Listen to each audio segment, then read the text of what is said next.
Iran Israel युद्धामुळे जगभरात कच्च्या तेलाचे दर वाढले तर गॅसच्या पुरवठ्यावर सुद्धा परिणाम झालाय।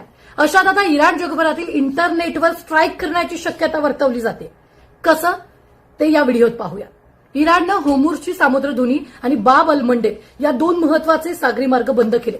त्यामुळे आता समुद्राखालील इंटरनेट केबल्सचं जाळं धोक्यात आलंय। जर या केबल्सना नुकसान पोहोचलं तर भारतासह संपूर्ण जगाचं डिजिटल व्यवहार ठप्प होण्याची भीती आहे।